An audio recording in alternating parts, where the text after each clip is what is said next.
Welcome to Easy Peasy Books, From Author to Authority, the lively and engaging podcast for business professionals who've always believed they have a book in them. I'm your host, Jillian Whitney.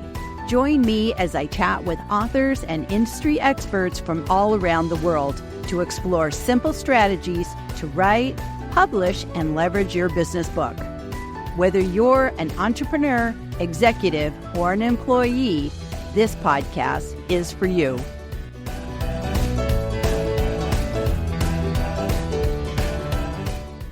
And we're live once again on another Tuesday, and I have a guest friend and mentor in the house today. I have John Espirian. Woo-hoo-hoo! And I'm so excited because we're kicking off the first episode. Well, actually, now it's the second episode of the now Easy Peasy Books podcast, which will come out after this live. And I couldn't have thought of a better guest to kind of celebrate this all with. So, John, before we get stuck in, can you please tell people who you are and what you do, and then we'll crack on. Yeah, of course. Thank you for having me, Jillian. Yes, I'm John Espirian. I call myself the relentlessly helpful LinkedIn nerd. I'm a former copywriter, now a LinkedIn consultant and a community manager. And I've also written a book called Content DNA. And Jill and I have known each other for many years now. And I'm just delighted to be the first guest on the new Easy Peasy Books podcast. Thanks for having me. Woo, woo. So our topic today is crafting Content DNA, a self-publishing journey.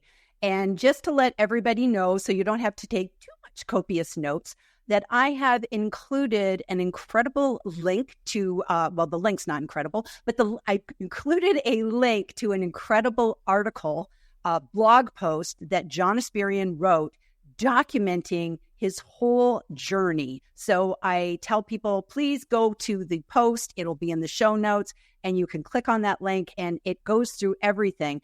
And John, speaking of journeys, what a journey that was. But before we talk about your journey, can you just kind of sum up what Content DNA is in, just kind of a minute? Like, just tell us what your book's about.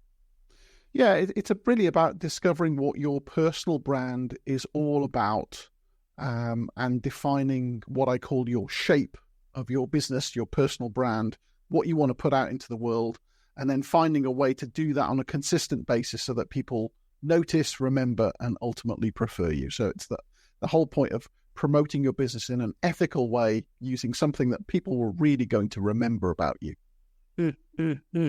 So can we kick it off with, let's kind of go back in time, and how did you even get the decision to make this book? So let's just start with that.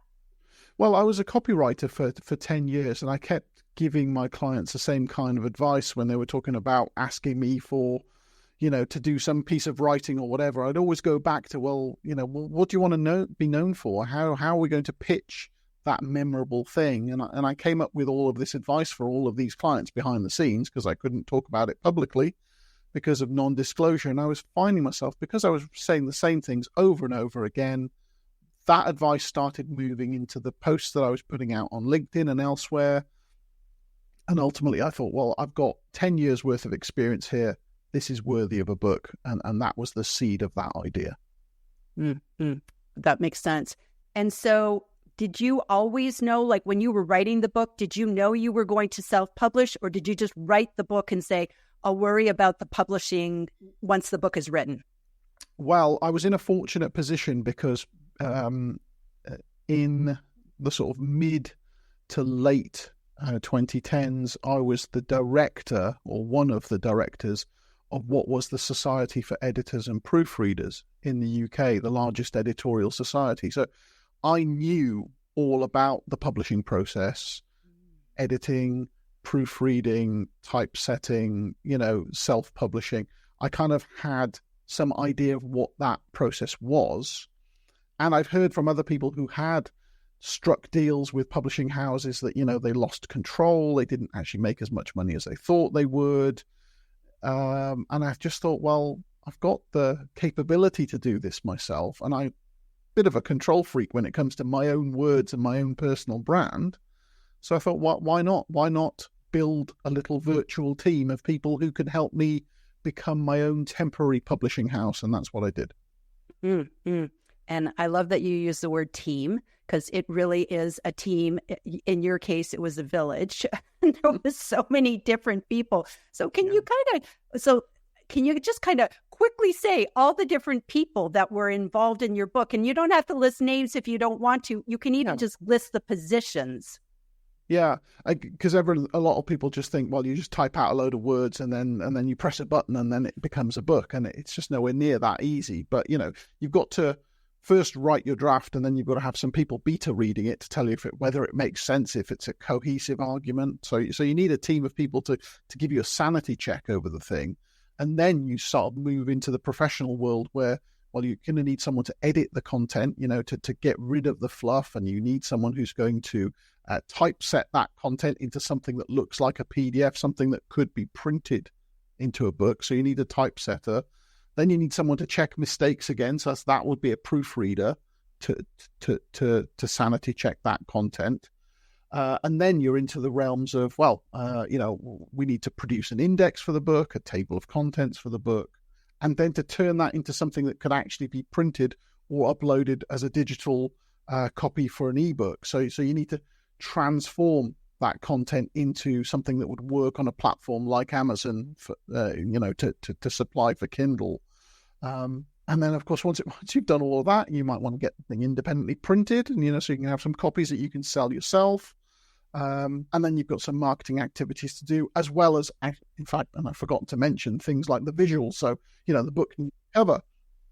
So you need some visual design.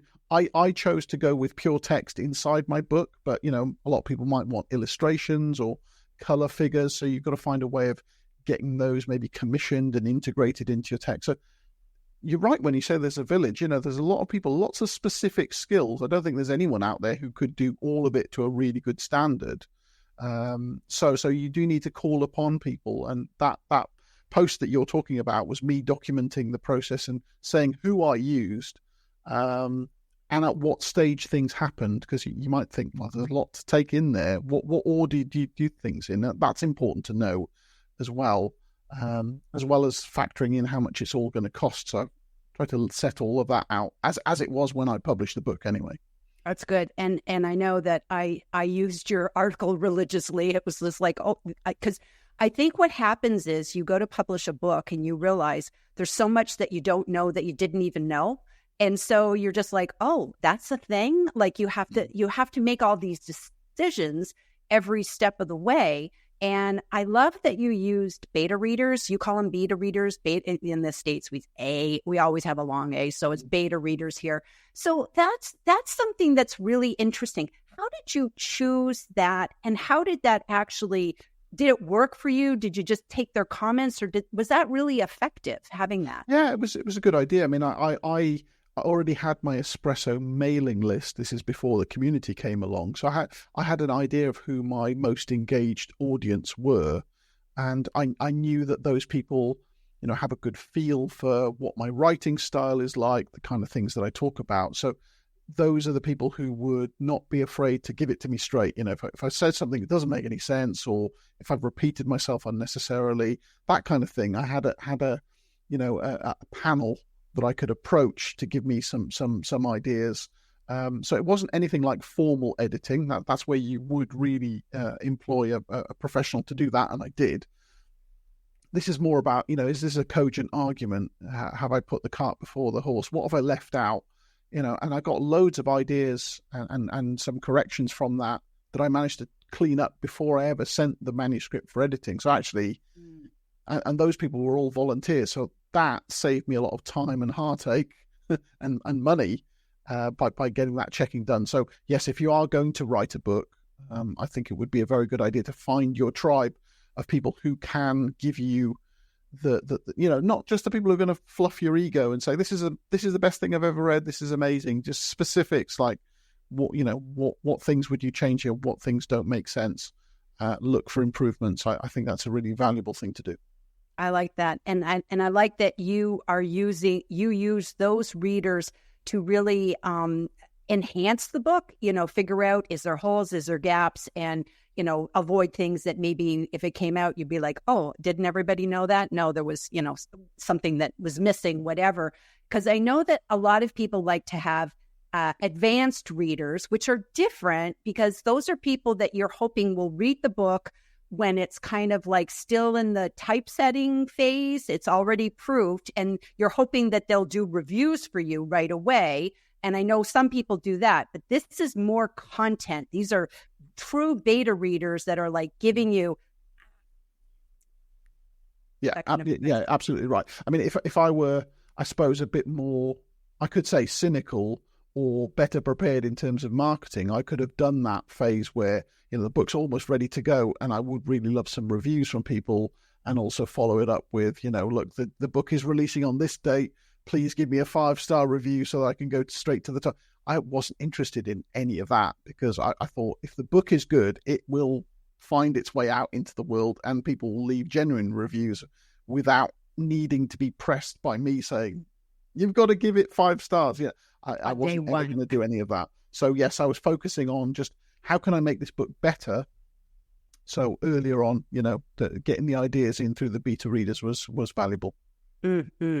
So as you were, going through your journey of the publishing, is there anything in particular that you'd say, we haven't even talked about COVID, what COVID did to your book, because then there's that. But is there anything, except for worldwide plagues that happened at the same time as your book launch, is there anything that came up that you said, I had no idea I'd have to do this, and it was like surprised you? Well, I didn't realize that the kind of ebook publishing would be quite as complex as it ended up being. So I needed to get help with doing that. And then, you think it should be easy. You've got a PDF, you can just upload it somewhere. And isn't that all? But actually, there's a bit more to it than that in terms of making something Kindle ready. And then Amazon have got, a couple of back-end systems that you would need to use. So that was a bit tricky. Also, and I don't know whether this is still true, so it might not be, but I found out that even though I recorded the audio version of my book, I found out that couldn't come out until the paperback and ebook version had already been listed and published. Because I was thinking, well, we're just going to go live with everything on day one, and I couldn't do that. So that's another thing that no one had told me. Admittedly, we're going back a few years now, so it might well have changed. But those are things I was finding out at short notice, and then trying to scrabble and think, okay, what am I going to do about this? So yeah. And another thing I found out, I suppose, as we went on, you get this back end interface where Amazon lets you set prices around the world, and you can kind of define what kind of profit margin you're trying to aim for. And these are things I'd never seen or even thought about. And I didn't know what was right to be charging for a book, because I think, well, it took me 2 years to make this. It's a lot of effort, but at the same time, people aren't going to spend £100 on a book. That's ridiculous. But so all of those things that I wasn't actually hadn't had any experience of were it was a sharp learning curve. Even with my editorial experience, it was still a sharp learning curve. That's good. That's good. And I truly think that it's like you just don't know until you do things. And there is one interesting thing that I learned is specific to your country that we don't have here, and that in the UK, I believe you have to give a copy of your book. Is it to universities or to the British Library or something like that? Yeah, it goes to the British Library, and that's mentioned in one of the very first pages of all books, which has got your kind of your copyright statement on it, and says that a copy of this will be found there. So yeah, there's lots of little twisty things that you just never know about until you actually do it for real. So and this is why it's good to work with professionals who've been there, seen it, done it, and it just that reduces the stress of the whole endeavor. Obviously. Okay, well, let's pop over and see if we've got. I know we have lots of guests here today, so let's just kind of see who's in the house. So we have Jeff Young, and he says, I have to be here to see my 2 faves. Namaste. So it's always awesome when Jeff is jumping in, and he's joining us from both YouTube and LinkedIn. So great to see you both here together again. We have Niraj, who's going to be coming on the show soon. And he is also going to be at Uplift Live. He's one of our speakers that is coming at Uplift Live. John, do you want to say anything special about Niraj? He says, big fan of John and his Content DNA book. He's always been such a great supporter. And yes, he's going to be speaking about sales coaching, best practice at Uplift Live. So I'm really looking forward to seeing him. And, I've published only one book. I think Niraj has managed 3. I don't know how he's managed to do that. It is really a lot of effort. So hat off to him. But yeah, he's always been a great supporter. Awesome. And we have Mary Wu. I have that book and I review it on the regular. And it's true that there's some books like your book, John, I have read several times, and I read it all the way through once, and I loved it because I binged it. I couldn't. I kept saying, I'm just going to read this chapter, but then you always ended on a cliffhanger, and I had to go to the next one and the next one. So you wrote it really, really well. Well, but that's very kind. Thank you. You're welcome. Where you kind of keep going back and saying, oh, I want to figure out, what's my mission statement, or all these different things, and I like that. You've kind of reminded me of an important point. One of the reasons I've not done a book that was specifically dedicated to something like LinkedIn tips is because that might be out of date in 3 months. Whereas, some of the foundational stuff that's in Content DNA could be applicable regardless of what social media platform you use, because it's more foundational than that. It's all about your personal identity and what you want to be known for and how you're going to go about making yourself memorable. So most of those things are kind of timeless, I would like to think. Marketing in general doesn't change a whole lot. So that means that the book, even though it's now 4 years old, almost all of it is still relevant in the same way it was when it published. Exactly. And I know myself, I was, several years ago, I wanted to write a book about LinkedIn video marketing, and I chose not to do that. And I remember I was going to do a whole big thing on the LinkedIn cover story. Well, that's now the profile, which then got named the profile video and then got yanked. So it was just kind of like, do I really want to write about something that as soon as I hit publish, it's all changed, because then it's not relevant anymore. So evergreen is good. Evergreen is good. We have the lovely Tina here. Greetings from Brussels. So thanks for joining us today, Tina. We love Tina, and she loves Content DNAs too. You had actually a funny story about Tina, in that I remember you were trying to get your book to her. What was that story, John? I think, we're in the height of COVID, and sending things around the world was really, really hard. I mean, I missed out on having an in-person book launch because, everything was being cancelled. But just even getting books in the post and getting them sent around the world was really, really hard. So, I think I had to take a couple of hops before the book eventually got to Tina. But she sent me more selfies of her holding the book than I think anyone else, and I think that book has been around the world with her while she's been wearing her It's Friday shirt. So she's in super fan territory. So thank you for your support, Tina. I love that. And that's probably a good tip for anybody writing a book. Get selfies. Those selfies with the book, it's ask people to get those for you. And whether they put it on social media or they put it on Amazon, it really, it just does your heart good to see your book in all these different places. So that's always a great marketing tip.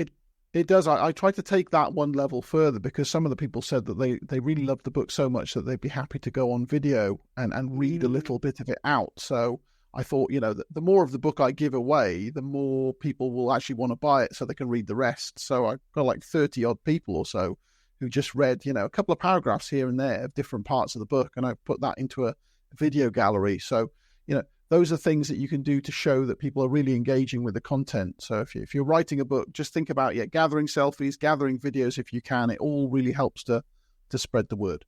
I love that. And I remember in the content, in the Espresso Plus group, who I'm a member of the community, that somebody actually started I believe it was Sandra Clark started a book group, and we met and talked about your book. And then you just said, well, I might as well come along if you're all talking about my book. And that was actually done by the members, not by you. And we just talked, we would just take it was a read along. It was like a book club. And we just went through all the different chapters. And I thought that was really great. I loved doing that. So that was these are always just great ideas to use your book moving forward. So I love that. So Jeff says, I go back to John's book consistently and even more relevant 4 years later. So there, how about that? That's really good. We have Michelle Griffin. Such a timely and important topic, and first guest, Jillian with John Espirian. Absolutely. I am thrilled that he's here. And John's book, Content DNA, is a must read. It really is. It really is amazing book. And Mary Wu says, I gave one of those 5-star reviews to Content DNA. So that's good. So I did too. So John, can we talk about the book reviews? Because that's a thing too, where it's like, do you encourage book reviews? Do you just whatever happens? What can you say about the book reviews? Yeah, I always try and point people towards, the fact that you can buy the book on Amazon and review it there, or if you bought the book off me online or in person, you can still go and leave a review on Amazon. So there's a first point. You don't actually need to have bought a book from Amazon in order to go and leave a review there, but it's still valuable to leave the review because frankly, that's where a lot of people are going to learn about what's moving and shaking in terms of books. I was never pushy without making those asks, but obviously the more high-rated reviews you got, the better. It's like having a long queue for a restaurant. It goes, well, something in here because loads of people are saying good things about it. So it is a good thing. I think actually I might mention in the book that there's some research that suggests that if you've got a rating of somewhere between 4.2 and 4.5 out of 5, that's kind of the really high trust zone. If every single person gives you a 5-star review, then that might make a few people scratch their heads and think, he's put them up to this. And obviously, if loads of people are giving it bad reviews, then that's probably not a good sign. So, the more the better. I don't know where I'm up to now. It's probably close to about 100 reviews or so, which is, is a decent amount. It's nowhere near as many as some books have received. But, I know from the amount of time and effort and expense that I put into creating the thing that it is a good product. So I'm pleased with it. And I rarely say that about anything I create. So regardless of what the reviews say, I'm happy with it. That's great. And then, so you did the paperback first, right? So that was your first intention. I'm going to do the paperback. Then you decided, hey, I might as well do an ebook because I've done the paperback. So that was your next logical step. When did you make the decision that you wanted to do the audiobook? Well, that only came because I was posting on LinkedIn and some people were saying in the comments, will there be an audio version? I hadn't even considered that before. And then I started thinking, well, who am I going to hire to do that bit? Because, you need to hire a professional voiceover, right? Right. But then it became clear that actually people wanted to hear the author. And I kind of feel the same. When I go to Audible, if I see someone else's voice, not the author's, that actually puts me off buying the thing at all. So I thought, well, okay, I'll do it myself. I got some advice suggesting that, if I hired a studio, I could get it done in 2 or 3 days. Well, I had a recording set up at home. It ended up taking me a month to record. So my voice was shattered at the end of that. So it wasn't, it's no small feat, but I'm glad I did it because, again, there are some people who just don't have the time to sit down with a paperback and they stare at a screen all day long and they don't want to sit there and read effectively a fancy PDF. Right. But they go running and cooking and driving and whatever, and they want to listen to stuff. So although it was a lot of effort, it's an accessible way for some people to consume the content. So I'm glad I made the effort, and it ended up being good fun, but it was certainly a lot of effort to do it. Wow. Now, I love Audible books because I love listening to books when I'm in cars, and I'm always traveling all over America, and you're on the road for a lot of hours. So listening to a book on tape, it's not really on tape, it's on your phone, but listening to that, I can absorb things and going for walks and whatever. So that's such a great way. So I'm just wondering for doing the audio files, did you go to a studio or sort of like in your closet in the house? Like what did you do to make those files? No, I did it at home on my Mac with my microphone using some Mac recording software. And some of the chapters, because you record it one chapter at a time to get each MP3 file, some of those files ended up failing the Audible audio quality check, which has got quite a high standard in terms of uploads. And I thought, oh no, what am I going to do now? I'm not going to re-record the whole chapter just because it's slightly not quite there. But I managed to find someone who's also referenced, again, in that article that you referred to earlier, who was able to do a little bit of post-processing audio editing for me very, very quickly. And that meant that I got green ticks across the board and I didn't have to re-record anything. So again, I needed to use a professional just to give it that extra polish before it was ready.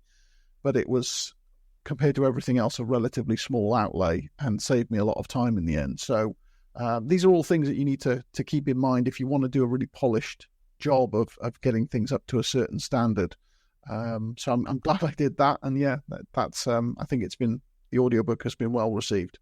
That's great. That's great, and yeah, I agree with you. I maybe for fiction books, I'm okay with actors, having voiceover authors for fiction books. That works for me, especially if there's going to be a male and a female in different parts.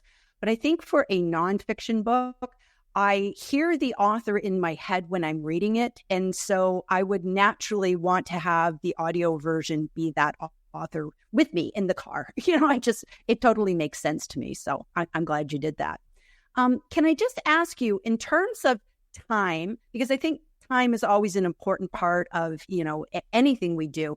Is there anything in particular that you say throughout the whole self-publishing journey, you didn't realize that one thing took so long? Is there one thing that wow, that was a lot longer than I thought it would be? Well, the editing and the proofreading, you're talking about a matter of only a few weeks here and there. So editing was about 3 weeks, proofreading I think ended up being about 4 weeks. So that wasn't too bad. But what it meant is, because there had to be some typesetting in between, when you have a date of publication that you're aiming for, let's say you're aiming to publish something in December, don't think you can finish your book in November and have it out. That's not going to happen realistically, because you need to go through these other stages of having it edited, having it typeset, having it proofread. So that all adds time. So it's worth working out what those timescales are from your service providers, so you know when your drop dead date is in terms of, I've got to finish the manuscript by this date. And I was told, I was publishing April 2020, and I was told, look, if you haven't finished this manuscript by the start of December 2019, so 5 months, you're not going to get it out on time. And that was a surprise. Even knowing the process, that was a bit of a surprise to me. And the other thing I would say as well is that I would have saved myself a lot more time in terms of building my manuscript if I had just sat down, cleared my schedule and thought, what are the chapters that are going to go into this book? A, B, C, D, and written those out and then written to that specification, instead of making loads of posts, gathering loads of ideas, and then trying to have this jigsaw puzzle of trying to fit it into some kind of order. I should have come up with the order first and then written to that specification. That would have saved me a lot of time. I can see that. Wow. Those are great lessons. So I love it. And is there, I believe there's another book in the works that's not coming soon, but in the works. Well, sort of. I've written out, I've kind of used the same process of writing out loads of posts, writing out loads of comments, gathering loads of ideas for what would be a second book, which I'm going to call Relentlessly Helpful. And I've sat on that for a while because really my day-to-day work with the Espresso Plus community and now the Uplift Live conference means that I've got very little time to devote to anything else. So that book may see the light of day. It might end up being something that I create a digital version of only for the Espresso Plus community as a kind of fancy lead magnet, if you like, that you get a whole book by joining this community. So I might do that in the fullness of time. But I've got loads of those tips sitting in my drafts and thinking about the best way to express them. But again, I'm going to try and do something that's a bit more timeless, rather than something that's going to go out of date in a couple of months. It's something that really makes you think and gives you some good steer. So I'll have more updates for that for the community very soon. I love that. Ooh, we're all standing by. Okay, well, we've pretty much come to our end of our half an hour. Is there anything that you want to kind of leave us with, some wise words of wisdom today, John? Just try and document as much of your processes as possible. Because a lot of people might think, well, I think I might have a book in me, but then they never actually do anything to make that a reality.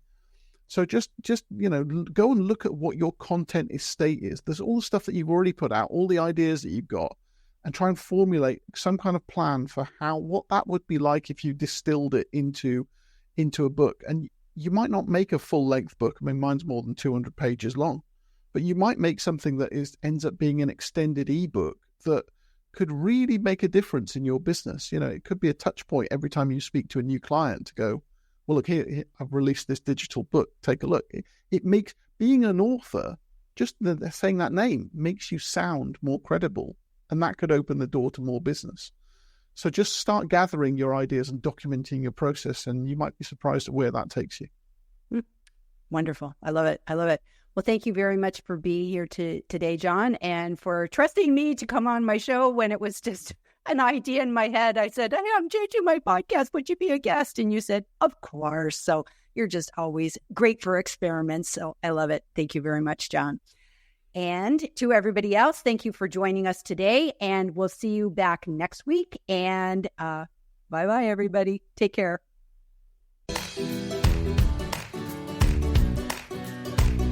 Thank you for tuning in to this edition of Easy Peasy Books, From Author to Authority. If you found value in today's episode, I'd be grateful if you could leave us a review. It helps other aspiring authors discover our podcast. To learn more about writing, publishing, and leveraging your business book, visit my website at easypeasybooks.com.